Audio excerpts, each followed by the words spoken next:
This is a Film Stories original podcast. We made this. Yeah. Right, I need 10 seconds with nothing happening to do the noise reduction. Mind you, it's Carl editing, so we can fuck around as much as we like. God damn. Welcome to the Starlight Ballroom. Hey!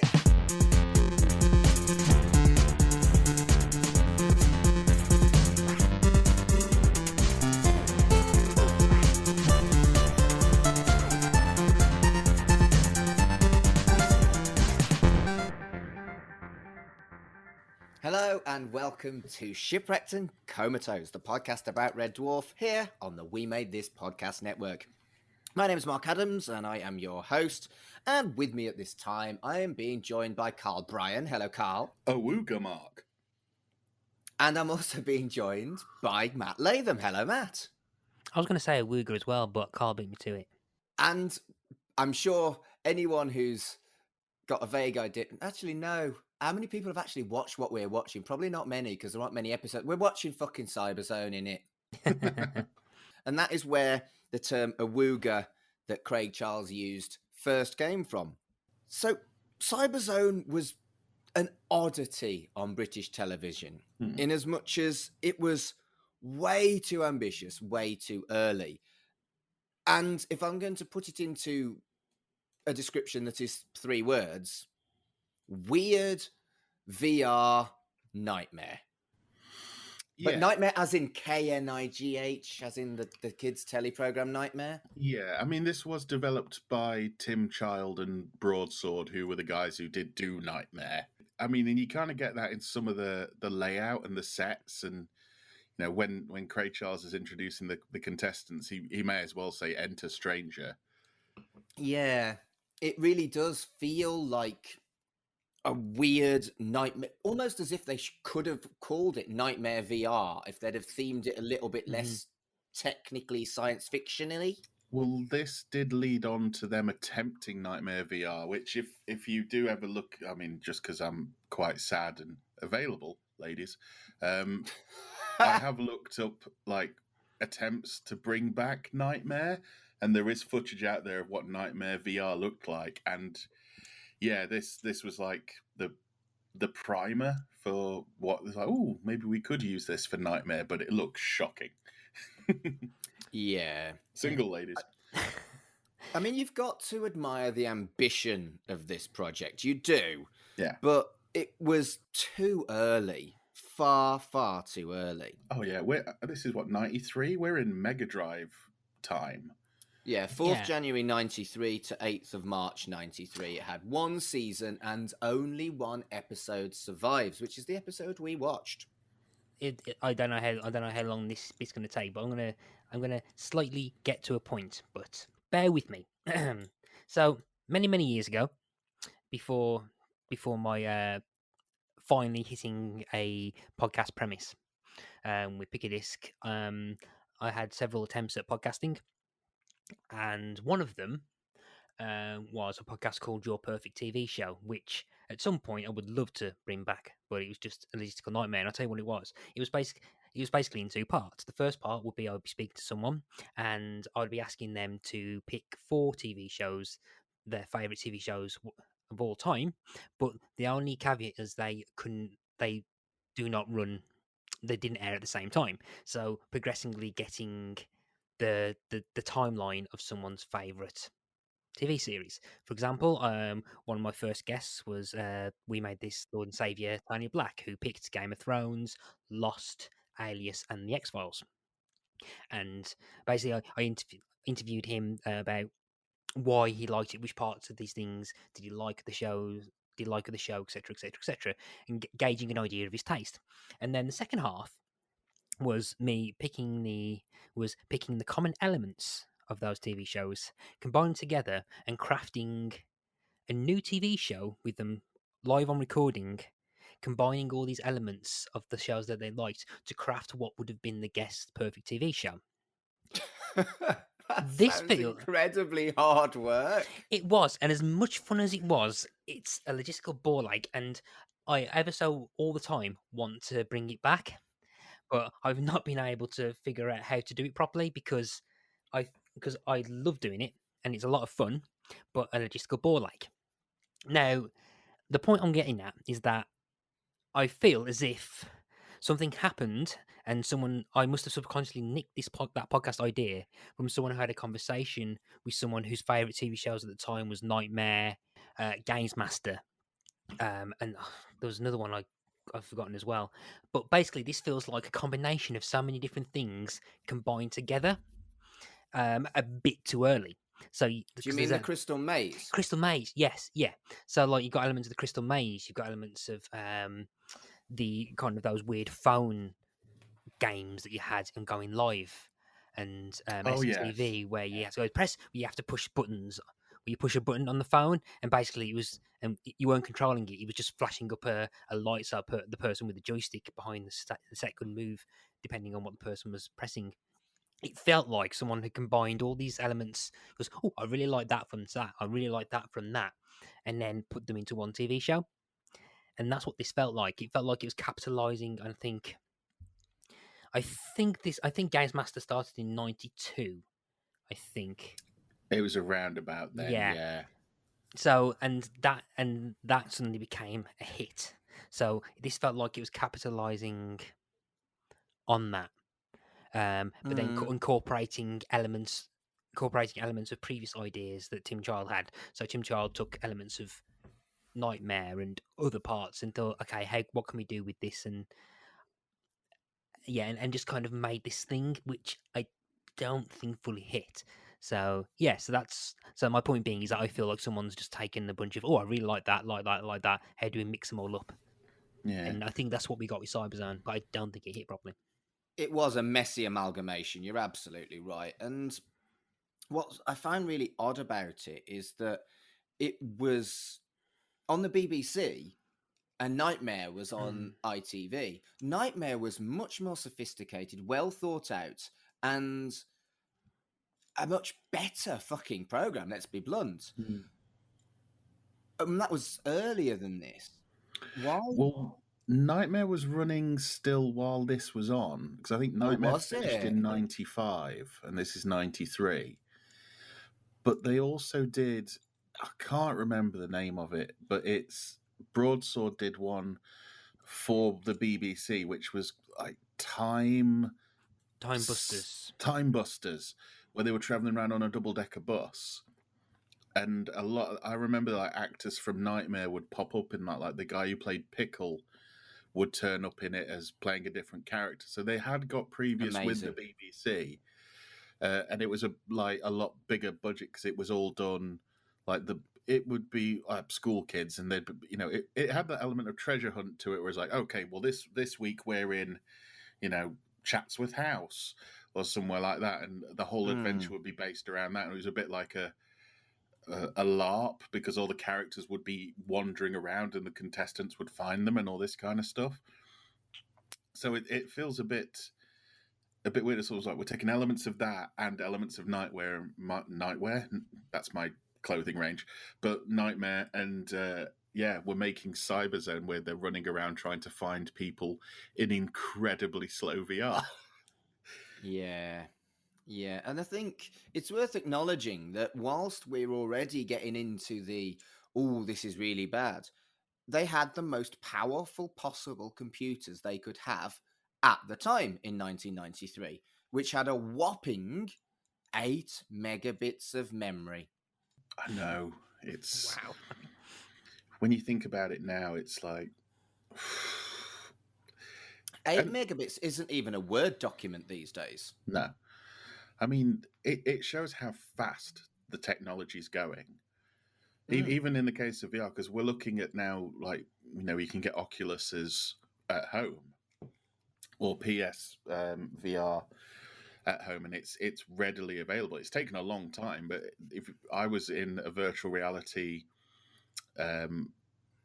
what's the best way to put it? I went to do a big VR game where you're in a big room and you're running around and you're on a spaceship and shooting for my friend's 40th birthday. And it was so immersive. And we played 2 games. One was on a spaceship, and where the wall the best way to describe it is did a Inception, where it curves up. and you know I am on the flat of the floor. I know I'm on a flat floor, but your brain is just going, "Oh God, I'm walking up the wall." You know, it's so immersive. Hasn't that been a problem with VR in general, though, that people are getting motion sickness from it, even though they're not actually moving? I suffer from motion sickness in cars and especially coaches. And I didn't find that. I was worried about it going into this because I was basically in VR for 2 hours. And it's so immersive. You get lost. Like I did a spaceship one and a zombie one. And the zombie one, you're being attacked by zombies. So you kind of haven't got time to go like, oh God, I feel kind of unwell. It's like I've got to defend my thing against zombies. It got to the point where the attendant pointed out to me that I went to, because you get given guns like a Ghostbusters backpack to shoot the zombies with, but they pointed out to me that I basically tried to pistol whip a zombie with the barrel of my gun to get him away. I was like, yeah, you can't do that. It's like, it'd be great if you could though. I just swung for a zombie with a gun, and because I was that into it. But I did try this type of VR when it first came out, and it was in like arcades at Skegness, and it was like Cyberzone. It was so slow. I think I tried it at a similar time. I went to the Games Master convention, and I remember you're absolutely right. If you had a gun, it had like a big bullet at the end of it. If you fired the gun, then the bullet, you could see it. It was so slow. It kind of just... Yeah, it was really weird that it was supposed to be a bullet, but it went at the pace of, a very slow thing. But I also remember being absolutely blown away by it in 93. Let's think, 93, I'd have been 15. So it was the coolest thing. I was into video games at 15, much more so than I am now. The video game tattoos I have are all retro games, And I remember VR being the coolest thing. I don't really remember this. I remember I did watch it because I did remember the catchphrase that Craig Charles uses. What was it? Build me a Borg. I remember that, and I do. So I must have watched it, and I must have thought that it was cool at the time. Watching this back, I remember Run the Zone. It's like the energy doesn't match. The live action stuff, like Craig Charles is really up and ready to go, and then it cuts to Cyber Swindon. Yeah, you're absolutely right. But this show it ran for one series. There were, I think, either 8 or 10 episodes. But like I said before, there's only one episode that's ever been really publicly accessible. Up until relatively recently, there were none. And there had never been an episode of this available on YouTube. And there was just like clips. But this one's been up for a couple of years now. And it's only got 13,000 views. So it doesn't seem to me like there's a fondness for this show that other shows that were contemporary, like Nightmare, really, really do have. I won deodorant because of VR. What? I'm sorry, what? So you was talking earlier. You was talking earlier about your experiences with VR at the time. I was waiting to chip in with that. How did you win it? Elaborate. So, Mark will probably know this place better than Carl. A place called Merry Hill. What, we're in Dudley? Yeah, the shopping centre. I was I can't remember how old I was, but this was like mid-90s, and there was a like a VR thing there's like an auditorium section outside of where Marks Spencer's is, and there's also it's where they usually there's like weird things like displays or live exercise or whatever, and at one point bands played there, and they had set up with like a VR helmet, and I was getting people to go on and do this, play this like mini game on this thing where you chase the shark. The shark with and you walked around and you chased the shark and you had to try and hook it, but you was underwater and stuff. And it was sponsored by Lynx. It was Lynx, and they was promoting their brand new Lynx scent called Atlantis. I don't remember that one. Oh no, I had Atlantis. Yeah, Yeah. Link's I had- Atlantis. It So didn't last though, did it? Africa's still going, but Yeah. Atlantis didn't last. yeah, so Link's Atlantis, and there was at one point I was using it, and I was stuck. At one point, I was stuck behind a rock, and I could hit, and I was there trying to chase this shark, and because I'm underwater, and I got no idea what I was doing. I was like 7 or 8 at the time, and like I was on this rock, and I could hear the attendant goes, "Oh, for fuck's sake!" Grabs it, moves me, and I turn around, right, and this massive VR shark just went at me. I went, "Wah!" Right, and I suddenly saw this virtual reality kind of links come towards me, and then as I took the helmet off, right, this guy handed me a can of Lynx, a can of Lynx Atlantis for free, and he went, "Well done, you've got yourself a can of right." And I'm like, so this is what I'm 8 or 9, so I've not reached puberty yet, so kind of like the kind of teenage boy smells that that generate right. That I was going to say, but on that first spray of Lynx, you became a man. yeah. Yeah. And so and then I was basically handed this like can of Lynx, and that was the first time I ever used VR. And I got a can of Lynx Atlantis. I think around that time, VR was expected to be the next big thing and was expected to improve quicker than it did. Because Yes. in the mid 90s, VR was huge. Then it kind of was dipped away. People didn't really talk about it. And it only became a more prevalent thing maybe 5 or 6 years ago again. There was like a big dip in VR where they just couldn't seem to get the technology right. Yeah, so like But that didn't stop them launching it when it was shite. yeah, so basically they didn't have the processing power to try and make it realistic. So you had I think virtual racing, I think for the Mega Drive, I think was built to try and have Sega go into the virtual reality realm. But then like it didn't work, so they pretty much marketed it as its own game, like just like a normal racing game, but they charged 70 quid for it. Shit, And then fuck me. yeah, and I can't, and god damn it, I listened to a bunch of retro gaming podcasts as well. And I think a bit later on, I think Nintendo attempted to do the Virtual Boy, Yeah. which was Nintendo's attempt at doing virtual reality.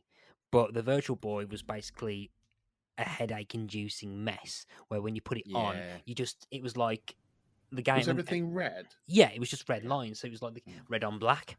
So it was like wireframe stuff from the early 80s. So it's like you're playing the Vectrex, but on your head. It was an insane percentage of people that got migraines from it as well, wasn't it? Like really kind of dangerous. I would love to have a go on a Virtua Boy just to see if I'm one of the 60%. I've pulled that figure out my arse, but it was high. I would love to know if I'm one of the 60% that gets brain crippled.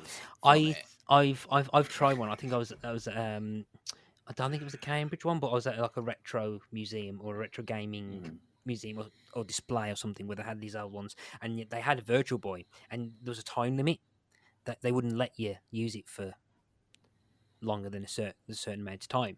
Wow. Yeah, it's bollocks. It's awful. Yeah. The world's most dangerous handheld console. Fucking hell. I mean, I think as well with its recent kind of resurgence in the last few years is game developers have started to figure out better. I think it's the way the game markets have changed as well. We've got things like I don't know if either of you will have played these, but Five Nights at Freddy's.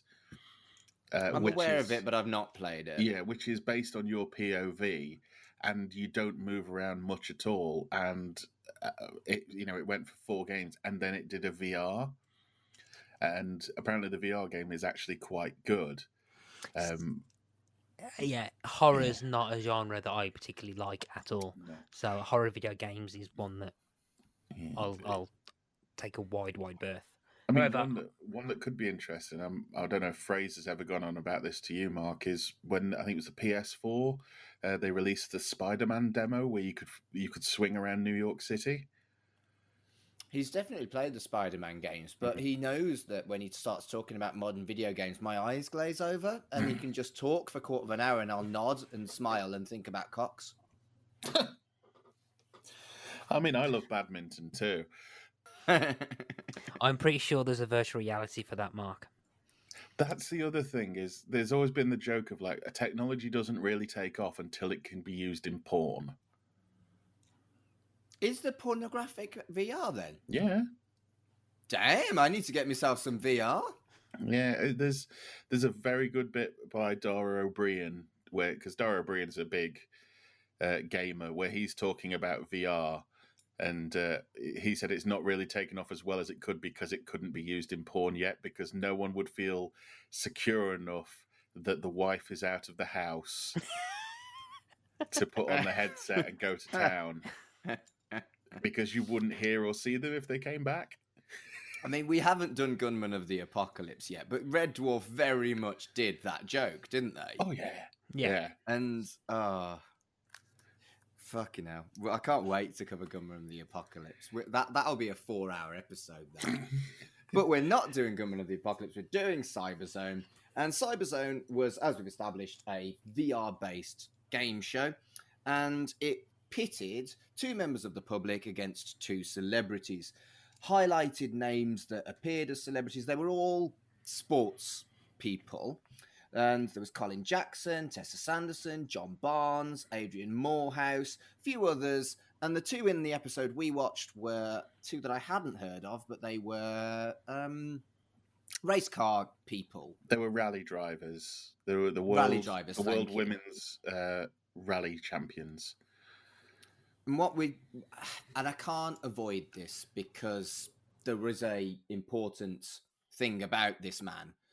John Fashanu was a guest, and it is infamous that he stole the term awooga, which he used regularly on Gladiators, from Craig Charles. Yes. And holy shit, Craig Charles says awooga a lot in this episode. This is the weird thing, is he does. There's a few times in this episode where there's Craig Charles doing a wooga. There's no one chants what Craig Charles wants them to chant. No. People do chant in this, but it has nothing to do with Craig Charles prompting them. It's like he really wants a wooga to take off, and I don't think he gets a chant going once. Yeah, we'll come back to the live studio audience, I think. But the awooga thing, he uses it as a kind of affirmation of scoring in the game. And I didn't know it was from here. I didn't know it was from here. That's how much of cultural thing it is that I was like, at first I didn't realise that Craig Charles originated it. I thought he was nicking it from Fashanu when I thought. No, he used it to some extent, but nothing like as much as he does in Cyberzone when he was presenting Robot Wars. And that's where people thought that he'd nicked it from John Fashanu, because it was actually the other way around, because this program had already been forgotten by the time Robot Wars happened. But yeah, it was originally designed as an affirmation of scoring a point in Cyberzone. And okay, give me 30 seconds to do my John Fashanu rant. I can't not. He is a horrible, horrible human being. When his brother came out of the closet, he attempted to bribe him to stay in the closet. He said he wouldn't get changed in the same changing room as his brother because he was gay. He blamed his mum's cancer death on Justin coming out. And he refused to talk to his brother from the day he came out to the day he took his own life. And even in 2012, he claimed his brother wasn't gay and was just an attention seeker.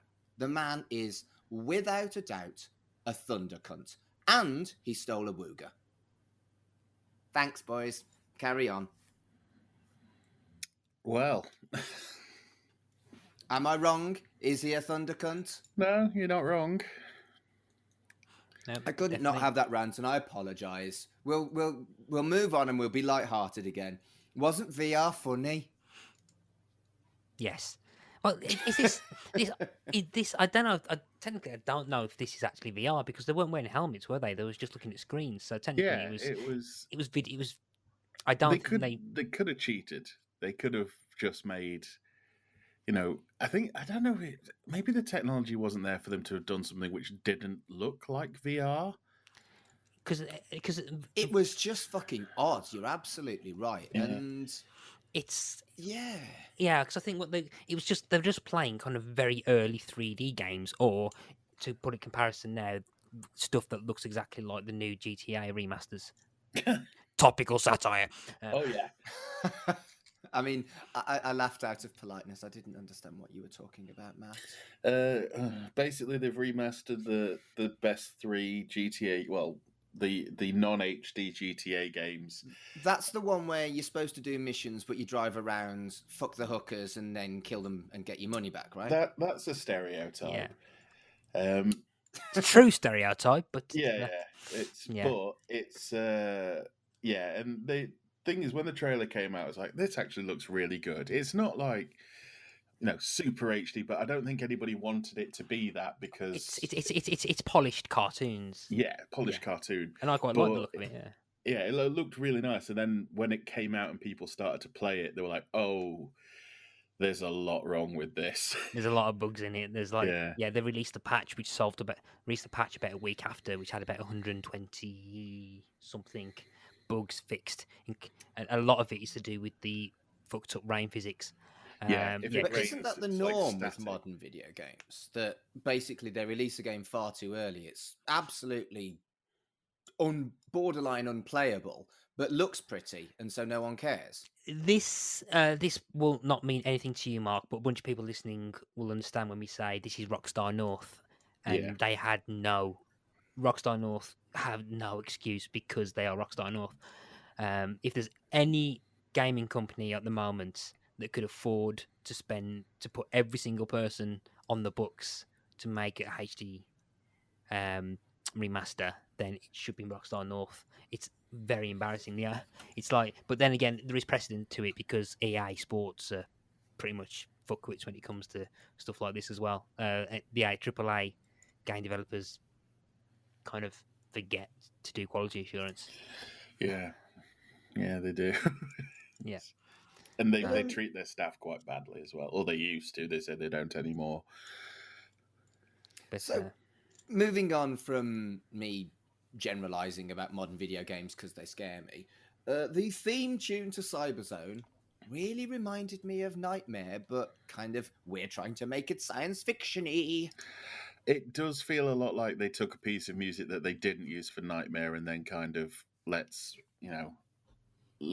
sci-fi it up a bit. Mm-hmm. Yeah. But at the very start, you've got your theme tune, which is thematic. And if you hadn't watched Nightmare, you wouldn't have had the criticism I had. But Craig Charles genuinely seems to be having a whale of a time. Yeah. And he is a much better game show host than he is pirate. I'd agree with that, but I think he actually enjoyed this, whereas probably when he was a pirate, he was desperate and would have taken anything, whereas I think this was almost a passion project for him. I think he's got a lot more, I think, charisma as a game show host. I mean, because we covered Moneybags, and I think it's a different energy, but he does carry Moneybags quite well. And the difference in Robot Wars when he took over from Jeremy Clarkson is infamous. But then he has a kind of genuine. I think he generally finds the thing interesting and has a lot of fun to it, even if it seems like neither him or the contestants know exactly what they're doing. It's always weird to me because I've never had Craig Charles down as a nerd.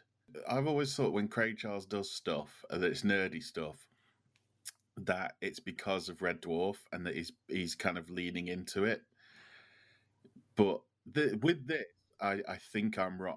I think I'm wrong because it's very apparent that he's well up for it. Although he does call the audience cyber scum or filth. Cyber filth.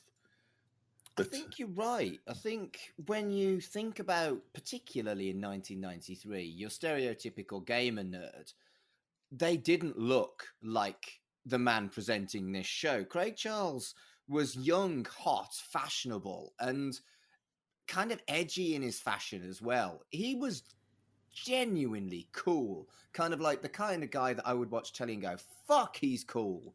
And that wasn't your stereotypical nerd. So I think putting Craig Charles in this role as the almost exception of a guy who likes video games, but he's really, really cool, look at this guy, was an absolutely smooth move. Because if you are a nerd, you want to be cool. If you are cool, you wouldn't watch something with a nerd. Yeah. I mean, look at the tassels on the jackets. This is a cool dude. In 1993, he was fashionable. He's not now fashionable, but he's 1993 fashionable. Yeah, he does look. I mean, in the Captain Butler one, we mentioned. I don't think we actually mentioned it, but he looks like he's in probably the best shape of his life. His bottom certainly was. It's a great bum, but he's thin. Like the cheekbones are, he looks in good shape, and this looks like he's in great shape as well. Even though this is beforehand, he's a very handsome man, which I don't think gets played up enough. Obviously, when you're playing an absolute slob as your main sort of role, people probably don't tend to look at you as like, oh, Craig Charles is quite sexy. He is, though. Oh, yeah. Yeah, no, absolutely. So the other main character, because I do feel like he's borderline playing Treguard, but like cool Treguard. The other main character, who was, I guess, the equivalent of Lord Fear, was Thesp. But he just didn't feel like he had much to do. See, now, Thesp, I think, is less Lord Fear and Treguard and more Games Master. Because, true. Because he was seemed to be setting the challenges in exotically cyber places named Cyber Swindon. And given the challenges as if he was like trying to be Patrick Moore. That bit I was convinced was kind of heavily influenced by Games Master rather than Nightmare because of the structure of like pretty much Craig Charles might have said Games Master, what's next? And then that's literally what he was doing.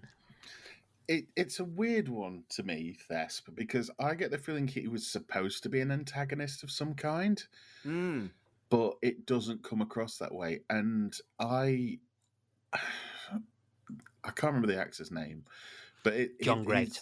That's it, John Great, who's in a lot of Inspector Morse. He is.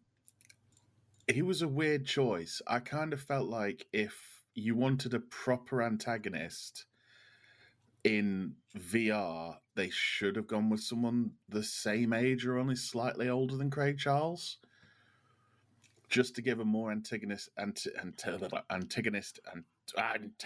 nature. There we go.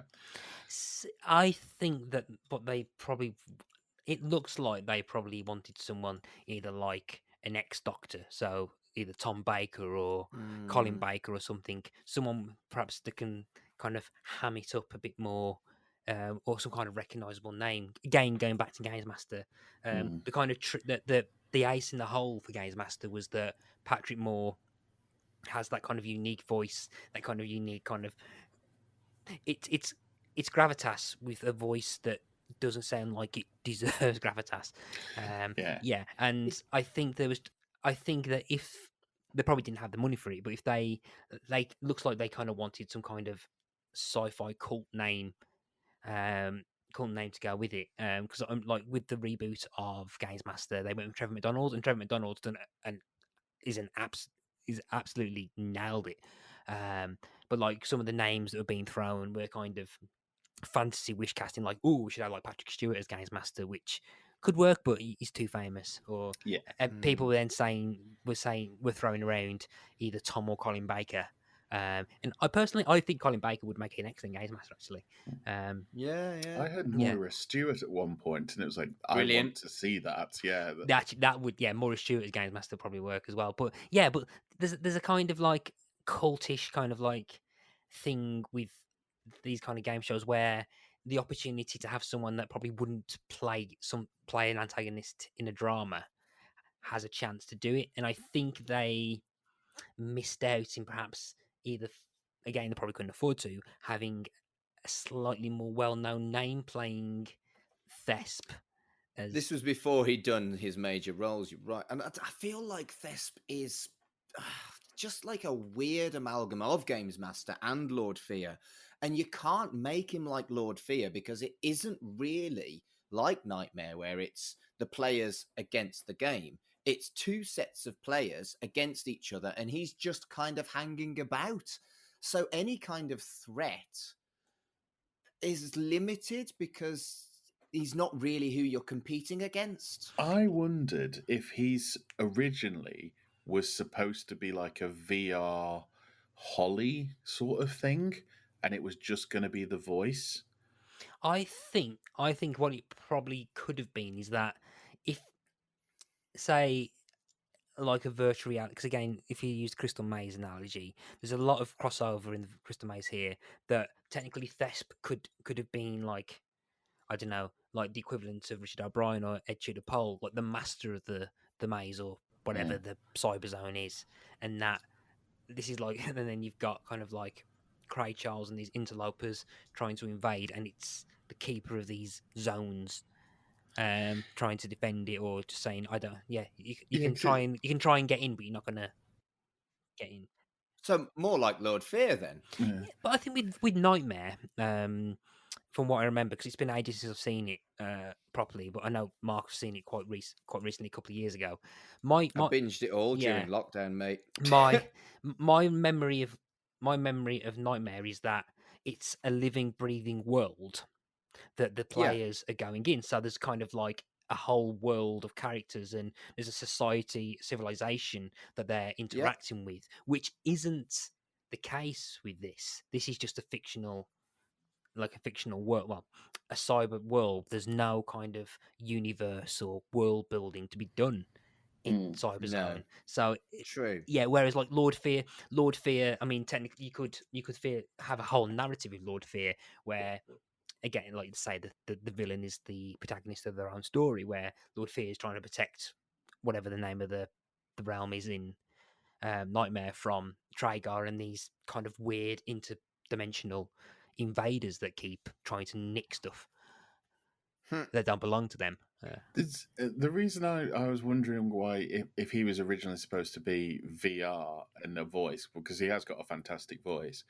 There's because there was three immediate questions: is if he's VR, why does he look human and everybody else looks like a Borg? Why is he dressed like the Colonel? Because it's been looking good. Yeah, that's the bit that gets me. Why is he dressed like the Colonel? And why is Craig Charles interloping? What, it's never made really clear.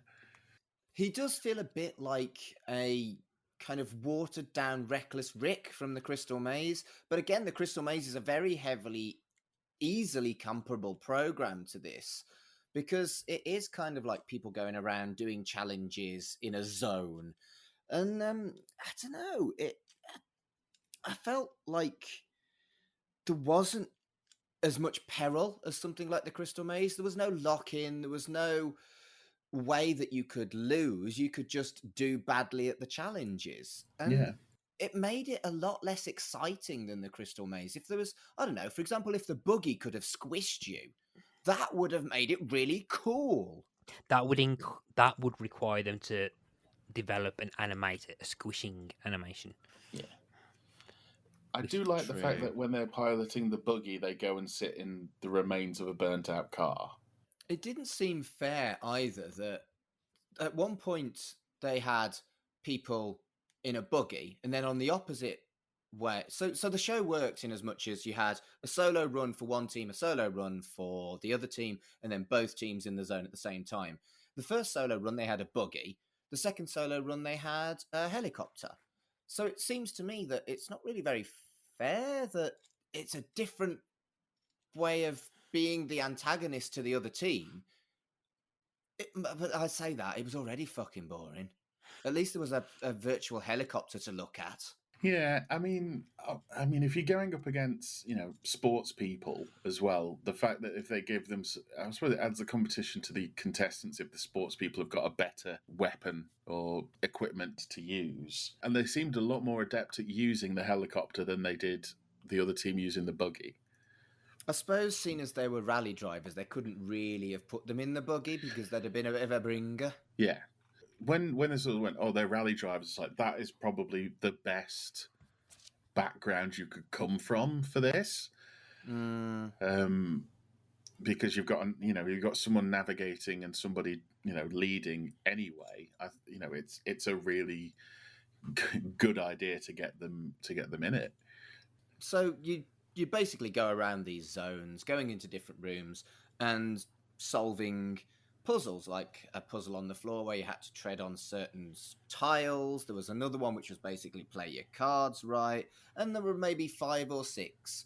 By the end of this episode, we'd seen them all at least twice, and it did feel like their budget was all spent on their 8 megabit computer, and they just didn't have enough depth in these zones and these challenges to make it, well, anything other than not very exciting. This is probably, the engineers were probably weeping with joy about how well they'd come out. Yeah, true. Because this, at the time, this would be, we're still in 16-bit in terms of game systems, so this would have been the pinnacle. Yeah, you're right.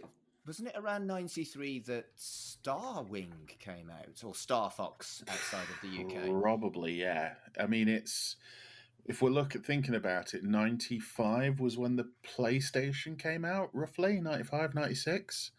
True. And those years, a lot of people probably, I don't know how you feel about this, Matt, but those years of between like PS1 and probably PS3, in terms of actually games that have lasted in 3D, it's a rough patch. It's really a rough patch. True. I'll put into context. I think the first 3D survival horror game was in 92. So we'd already had Alone in the Dark. And that was, I think, a piece that was on the PC. On the PC, and I think it was on the Mac as well. So we had 3D games already, and the original Alone in the Dark looked a bit slightly better than this. But yeah, we're in the early days of 3D.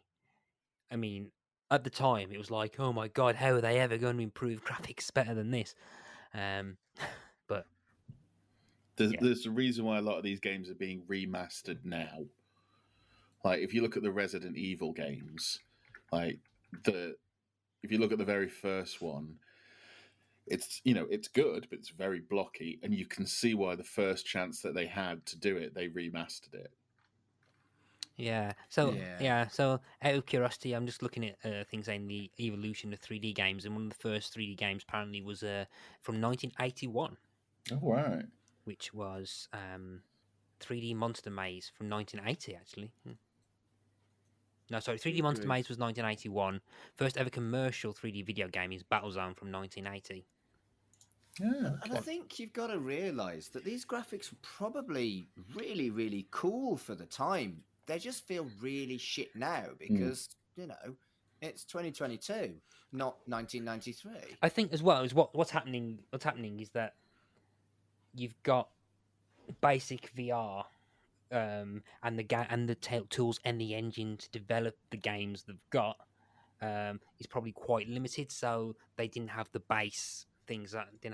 So nowadays they could easily chuck something in the Unreal Engine, hire a bunch of people, a fiver, to do a couple of assets, and then and they can mock something up in like a month or something, which allows them for some basic.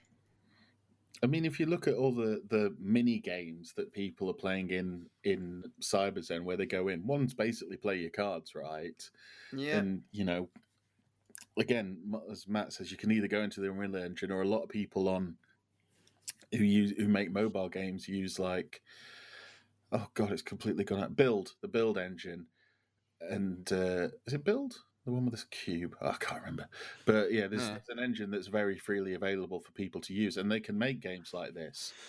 So, it's like I always joke that Grand Theft Auto Online, which I play a lot of, and I'm sure Matt's probably played at some point, isn't one game. What's that? Once and hated it.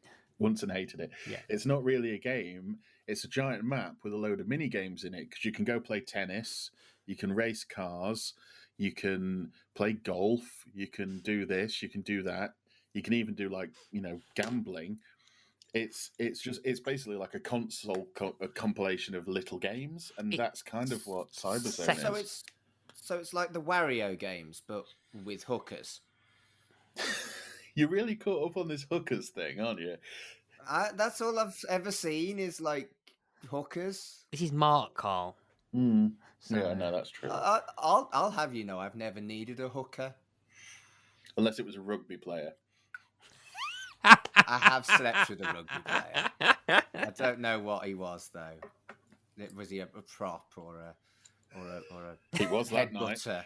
Isn't one of them a head butter? Isn't that one of the roles in rugby? I don't think officially that's what he said. But no, you've had games like RuneScape or Second Life. Yeah.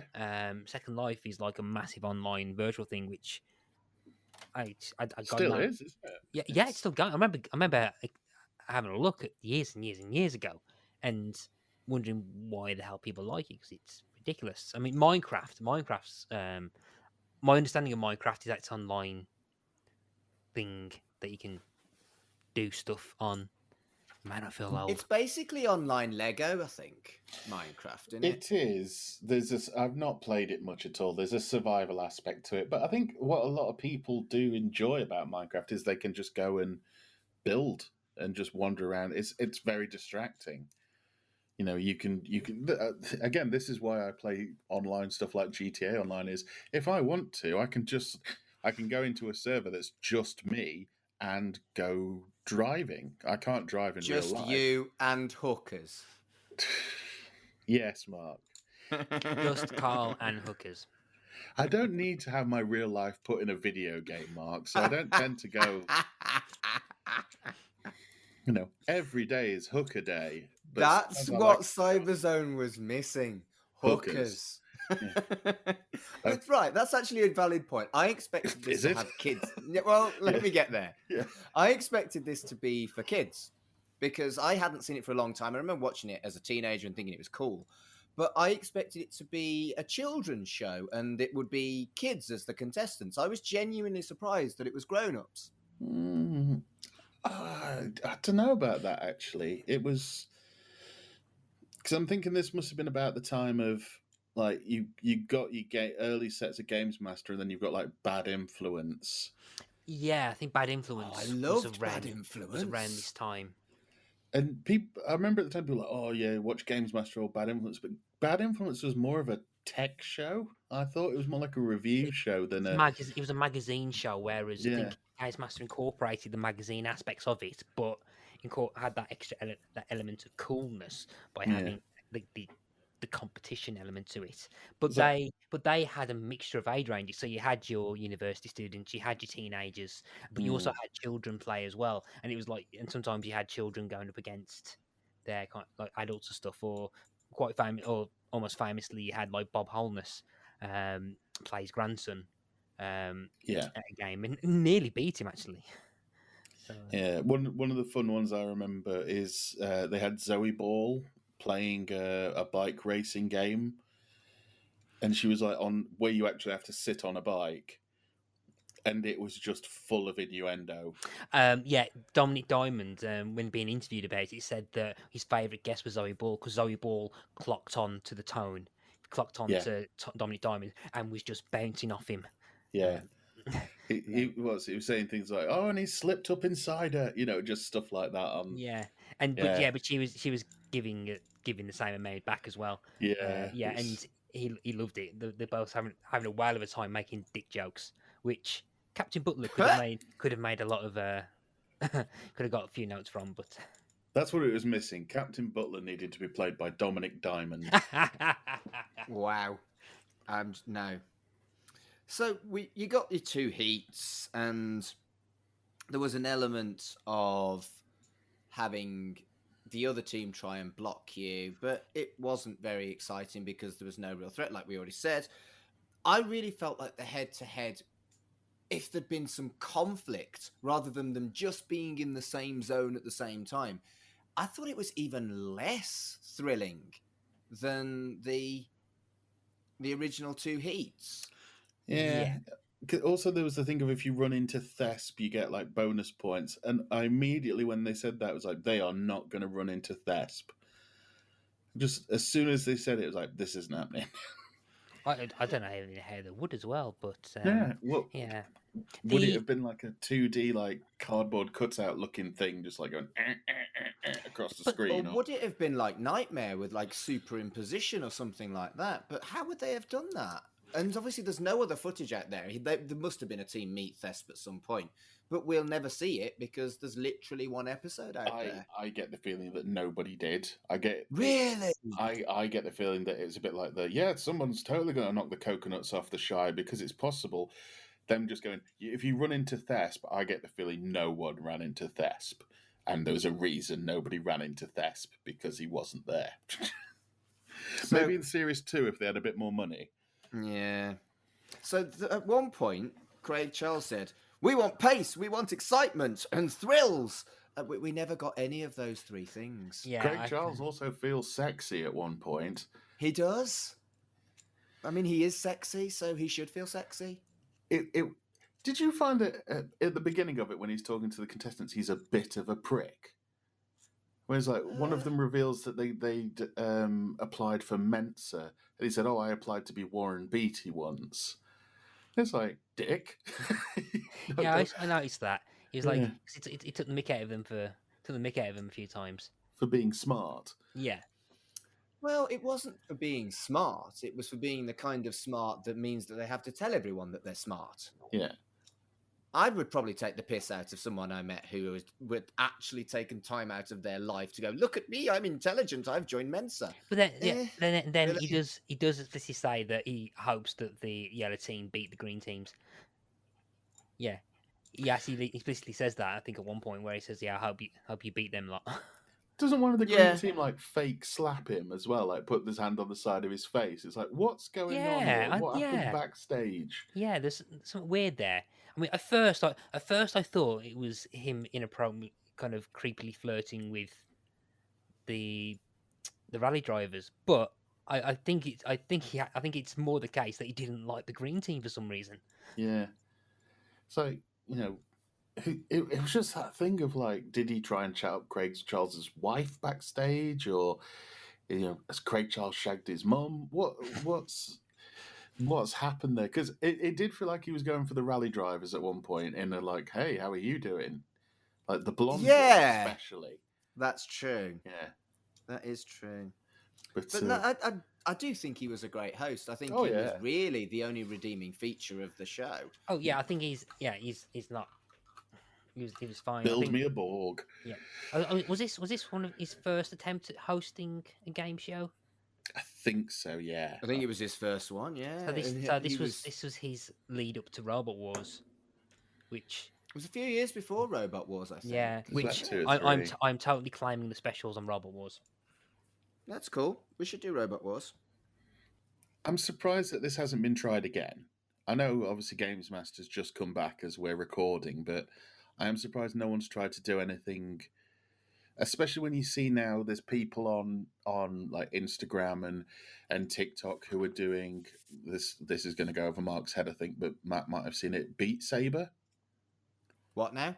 No, that's new for me. Beat Saber. Is it? Oh, okay, I'll show you a video of it later after. But basically, it's a VR game where you've got two controllers and blocks are flying towards you, and you knock them away to music. There's a Games Master Games Master challenge on the new Games Master about it. Is there? Right, I've not seen that yet. But it's like a VR version of Bit Trip Runner. Well, a little bit. Basically, imagine you've got a blue lightsaber and a red lightsaber in your hands in a VR thing, and basically what you got to do in time to music, you've got to make sure that you cut through red blocks with the red saber, blue box with the blue saber in time to music, and that's the No, game. sounds a bit more like kind of a cross between that game where you cut fruit and Guitar Hero. Yeah, It is a little bit, yeah. But some people have been filming themselves playing in front of a green screen, but then they've put the footage of the blocks, so you can you're watching them play the game, and it's I mean, just from a sheer technical standpoint, it's quite good fun to watch. And some people are, you know how you get the person on Guitar Hero who can play Dragon Force like with their eyes shut on the hardest level or whatever. There's some people on Beat Saber who are just mental and just like can. my first ever experience of Dance Dance Revolution, the Dance Mat game. I saw a guy who was using all eight things at once on like That's the expert insane. and getting crack and doing loads of stuff, and then Right, here's a challenge, right? When we get together, we've not actually managed it because, you know, we formed the podcast during lockdown. Some of us have like popped and seen each other one at a time, but we've never got the five of us together. When we do, I want a Dance Dance Revolution off. Yes. Because I'm gonna win. I better break out the kinesiology tape then. I definitely think we should do that. We should do Dance Dance. Should we go to Blackpool and do Dance Dance Revolution? We can do it. It might be tricky getting Colin away from his children. Comatose Con. Yeah. Oh dear. Comacon. Hi, I'm Hob, and I'm here live interviewing. I can get Hob to it. I can try and arrange Hob with his to interview the post-match analysis. No Hob. No. The Hobcast. There's no Hobcast. The Hobcast. I'll speak to his agent. Right, moving on. I haven't got much else to say about it, to be honest with you. The head-to-head was, by pure luck, actually vaguely tends towards the end with the will they, won't they get the final score, which will win them the game thing. No, it wasn't. It's the weakest point. I'm going to contend. I'm going to contend that, Mark, because what? Go on then. Okay, because what you've got two teams doing two separate things. You've got Craig Charles seemingly running around like a headless chicken, realizing crap, the other team is doing something, because then he realized, like, for example, at one point the yellow team was doing something, whether it's shoddy editing, the yellow team suddenly was in another room, and then he was focused on them again while the green team was in doing shooting stuff. It was very hard to follow. It was very hard to follow. It was. Yeah. I kind of wondered at points that there were moments when the VR buggered up. Yeah, because I'm sure the yellow team at one point couldn't move. There's a brief reference where they couldn't move, and suddenly there was moving again. Yeah, I kind of feel like that somebody would have to have yelled off stage, and somebody else would have walked on and gone, "Hang on a minute," and maybe had to reboot something, and they've had to kind of fake it. In Games Master, they actually did challenges at least about 2 or 3 times and used the best take. So, like, if someone failed very quickly, then they just reshoot the challenge again. So I'm wondering whether that might have happened. Yeah, and I guess considering there was no prize, maybe it wasn't a game show per se. It was more they got people on and just tried to put something together with what they got. Because the prize was a virtual helicopter. And I was like, what? Yeah, I always get a bit confused with game shows that don't have prizes. It's not exactly a golden joystick, is it? It just, yeah. And they rushed over to a virtual helicopter as a prize. Thank you and goodbye. And I was like, what the fuck have I just watched? I did like it's slightly overlong, but Craig Charles' spiel where he kind of throws about 6 catchphrases and hoping one sticks. Yeah, like I can't remember off the top of my head, but there's stuff like, but the end of like into the Cyberzone or something, which I think in his head, I think when he got to Robo Wars says I need to pick something, and then ended up going with the rhyming couplet to end shows on. But yeah, he kind of like runs through about 5 or 6 different lines at the very end before he mentions the name Cyberzone. Yeah. It's an odd one. I mean, Craig Charles's energy level is a bit weird. There's moments where it's almost like he's trying to figure out at what speed and pace do I do the awooga. Because I think there's one during the final where Craig's going to the audience, like trying to get an awooga chant going, and he's like, awooga. A bit not like awooga, awooga. He's just doing it slowly. And it's like this lifeless awooga. It's like, come on, Craig, find the pace. And eventually he does get it. I mean, by Robot Wars, he's insane. But I think the atmosphere, the crowd is slightly different, or at least Robot Wars is easier to follow than Cyberzone, and has a better atmosphere. I do wonder what the audience actually got out of this, because they couldn't have seen the construction of the bot, because that was clearly superimposed afterwards, because obviously it was superimposed afterwards. So the live audience missed out on quite a lot of what we would have seen on the TV screen. So what do they actually get out of it? It's quite weird. I've just noticed the credits are playing in front of me that there's some Red Dwarf people who worked on this, like Mel Bibby, who did the sets for a lot of Red Dwarf, and that probably explains why the actual set looks quite good. True. But I don't know. It's a strange one, isn't it? It's the audience in it look. At one point, they cuts to the audience, and I swear one of them's wearing a Christmas jumper. But they kind of look like, I don't know, just like Craig Charles has kidnapped them, and there's like, watch my game show, or there was a very big it's the crew feel to it. The crew are sitting and watching it.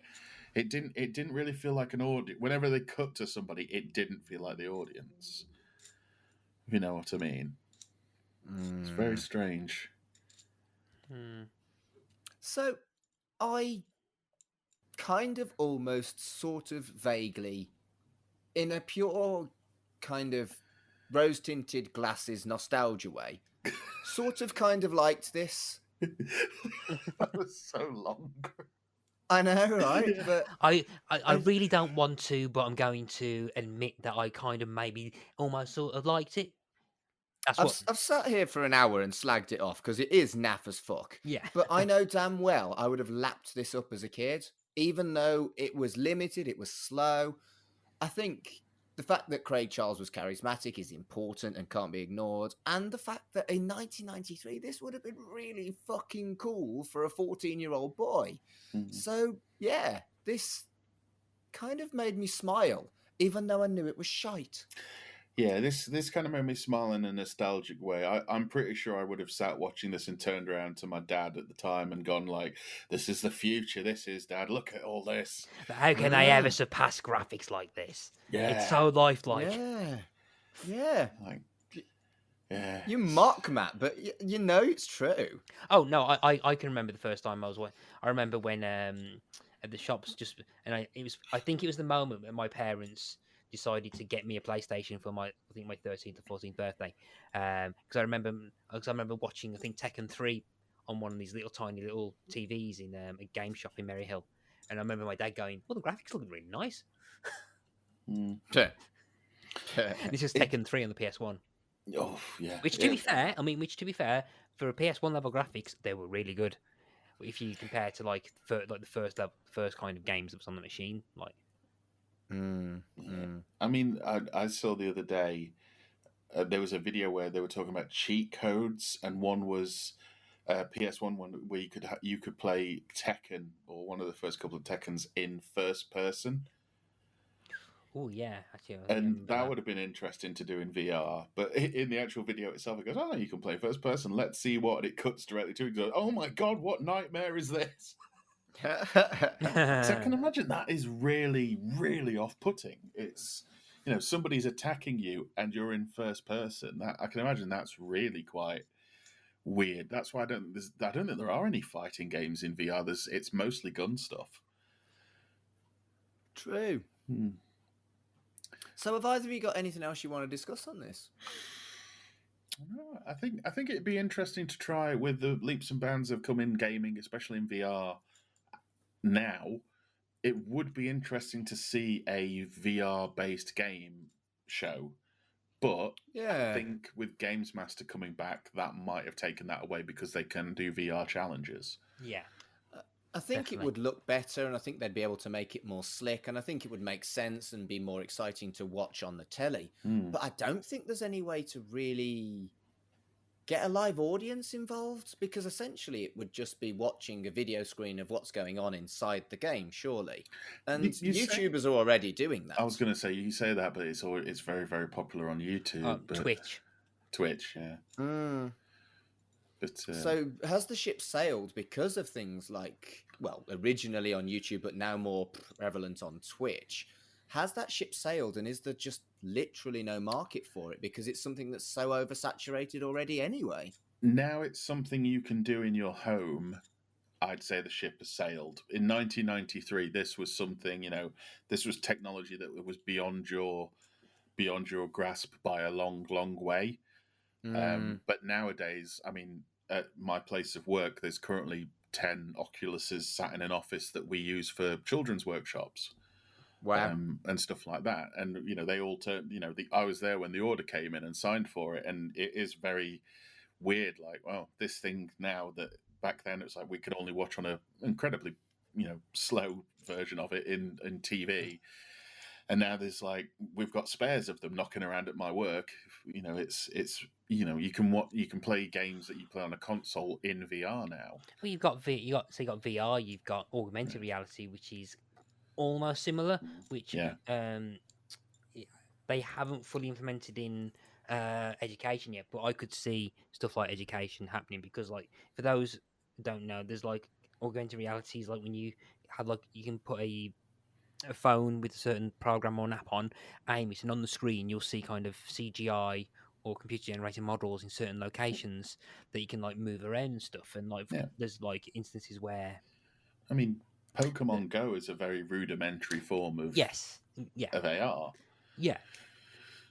But I think, like, for example, I remember there's like a sheet of paper with these like almost QR code like things. But if you put like a certain app and put the picture on there, what will happen is like a space shuttle would appear in a 3D model, and you could walk around the piece of paper and then see. The 3DS did that, didn't it? Yeah. And I think there's like moments where I can see in the future where like you got science lessons and you got like a model of the human heart, and rather than put it on a PowerPoint presentation you could actually have like an AR thing in the middle of a room, put like the lens or what could have been Google Glass equivalents, or whatever's in the future, like put your Google Glass equivalents on and see this heart or model of the human body, and then you can walk around and do science experiments. You could do all sorts of things with it. We had something similar as in the gallery in the centre I work at.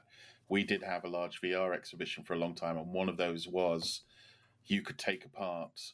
It wasn't like graphic, but you could take apart a human body, like the heart and everything, and see where everything went and things like that. It was fascinating. I mean, some of the games you see now are fascinating, and a lot of it is wish fulfillment.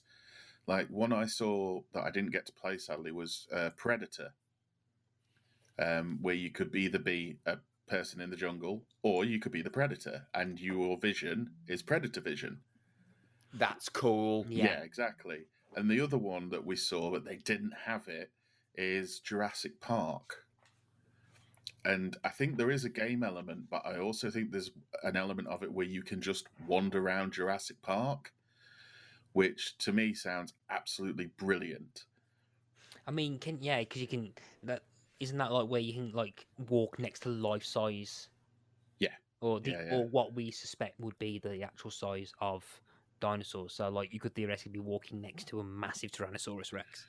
Yeah, we were gutted when we realised that they didn't have Jurassic Park in this, because it was like, I want to walk around Jurassic Park. It's you can watch things where it's like a POV video on the telly or something, but to be in something as immersive as VR has become, I mean, eventually I can imagine it'll go to AR. If there's ever like an AR Jurassic Park thing, that's going to be massive. Yeah. If you can walk down your street and see dinosaurs, then yeah. But eventually, we'll all just be tied into chairs with like biofeed. We'll be back to reality before we know it. Oh dear. What a lovely way to end it. Tying it back in, Mark. Just coming out of season 5. I've done my finger guns into my holsters there. Good. Yeah. Carl, where can people find you on the internet? You can find me at allmylinks.com/Mr. Carl. I'm not doing any podcasts apart from this one at the moment, but there's all my other stuff on there. I'm on the Hub, obviously, and Twitter, Instagram, everything's on there. Matt, what about yourself, mate? Yeah, you can find me on Facebook, Instagram, or Twitter under Pick a Disc, which is my podcast where I talk to someone about music, blah, blah, blah, blah, blah. Right, and if you're looking for me, I'm currently doing 2 projects with a few more in the kind of planning stages. Right in the Childhood is a podcast about kids' TV and nostalgia and the different experiences of kids' TV of different generations. That's RITC Pod on Twitter. Yeah, I also do Chucky Vision, which is a podcast about the Chucky and Child's Play franchise. That's at Chucky Vision on Twitter. If you're looking for me personally, you can find me at MarkAdamsHC on Twitter and Instagram, but I'm much better at Twitter. Instagram's kind of like Twitter on hard mode. So thank you very much for joining us for this episode of Shipwrecked and Comatose, and until next time, I mean, if people want to find me in person, I'm normally hanging around on the streets of Derby till at least 4 a.m. Or you could have said a wooga. Or a wooga. Looking for hookers. I pay them to say a wooga. A wooga!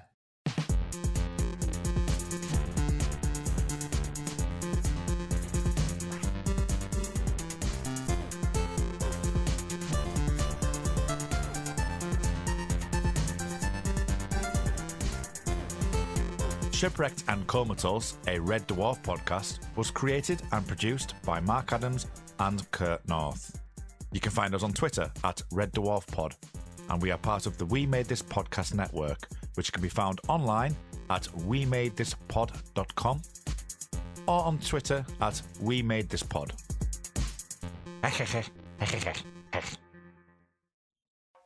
Elsewhere on We Made This.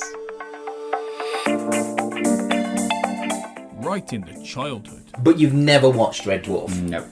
I hear it's got a lot of fandom though, like a strong fandom. It's very culty, and when you look at it, the longevity is almost second to none. The first episode was in like 1988, and the most recent film, which was like a TV movie, was just last year in 2020. It's very similar to like Datsun in a way, isn't it? Like the way it's like you say, the longevity and stuff like that. And I think it's stuff as well that gets picked up on, from Americans with UK stuff. You can see sort of why Americans sort of like, because I feel like more Americans like this stuff than this is what they think of as British TV, is like your Doctor Who's, your Red Dwarf. Pick a disc. So he's talking about the sound, isn't he? When he crescendos to Big Love, Which is and that song Big Love is a great way to kick off the album. It's it's a really sort of if I can say this, it's a man swinging his around in musical form. Yes. He's there going. One of the lyrics says, "I wake up but only to." It's literally like I'm putting myself out there. I'm being the alpha. That's what the song is all about. Being a player. It's a great way. And when they do it live, they do the song very differently. It's just with a guitar, and it's a lot faster. And it's that's on one of the live albums, and one of the greatest hits as well, I believe. Movie-versaries. It won 3 Oscars: Best Picture, Best Director, Best Screenplay. Was nominated for a bunch of others as well, including cinematography, editing, and music. In 2006, the WGA has announced it was the greatest screenplay ever written. That was, of course, 12 years before Bohemian Rhapsody was released, though. Timing is everything. Yeah. It's okay. Like, some giants have to topple. Check out all of these shows and more on the We Made This Podcast Network.